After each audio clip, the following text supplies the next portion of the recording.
Let's move to Chicago, where violent crime has fallen sharply since the start of a federal crackdown known as Operation Midway Blitz. As the president noted on Truth Social, shootings are down 35%, robberies down 41%, and carjackings nearly 50% since the operation began several weeks ago.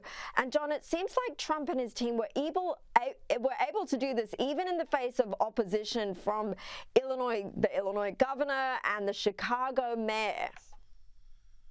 Well, one of the things that criminologists will tell you is if people are literally giving up on the local police department and they think nothing can be done, that means crimes don't get reported, people don't intercede on the street, they don't want to get involved. So what happens is you have a spiraling social condition in which things get worse and worse. Talking about the problem, elevating it, encouraging people that something can be done about it, showing that the federal government cares, can have a positive effect. And I think that's what we're seeing in Chicago.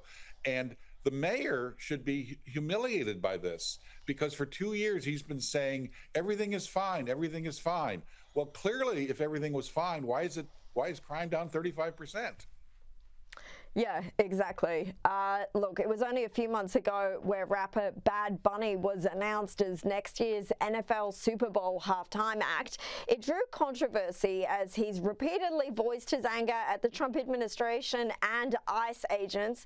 However, take a look here as one of the co-owners of the Dallas Cowboys, one of the biggest franchises in the NFL, defended the move. We have a mixed culture. I mean, our whole society is based on immigrants that have come here and founded our country, and I think we can celebrate that. And I think the show's going to be amazing. Yeah, I don't think our game's about politics. I don't think people tune in to look at politics. We do everything we can to avoid politics, and I think in that moment that people will be watching the game, they'll be celebrating music, and nobody will be thinking about what's comments on the left side, what comments on the right side, that this is about bringing people together. John, do you agree with those comments, or do you think that Bad Bunny has now alienated a significant portion, I would imagine, of the NFL audience? Well, in this day and age, almost anyone will alienate a certain percentage of the population. I would just say to that co-owner, fine. I have no problem with Bad Bunny, a U.S. citizen of Puerto Rico, performing, and I don't think any of the criticism of him stems from that. I think it's about politics. But I only have one question for her. Please give me the name of the last halftime performer at such a game who was a clearly identified conservative. I'm waiting. Please give me the name.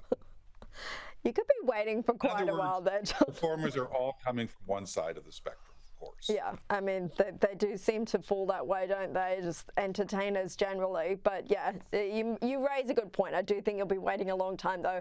I want to go now to California, where students at Point Loma University have been denied an attempt to establish a school-supported Turning Point USA chapter on their campus. Fox News reports the university expressed concerns over the organization's professor watch list. According to TPUSA's website, the professor watch list aims to expose and document professors who discriminate against conservative students. Now, John, Charlie Kirk, he fought for nonviolent, thoughtful political debate on college campuses. What do you think it says now about these colleges that they're trying to fight that exactly?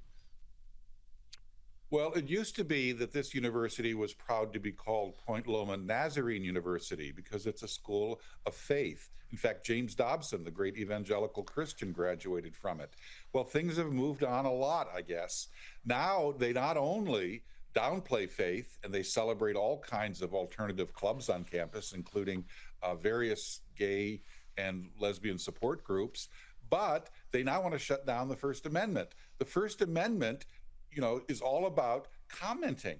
And if professors are saying certain things in class, they should be accountable for them. It's called transparency. Apparently, they don't want anyone to know what the professors are saying in class because I suspect some of the donors and alumni wouldn't be happy. Well, it's all about consumer choice, and consumer choice requires information. Obviously, the university doesn't want that to get out.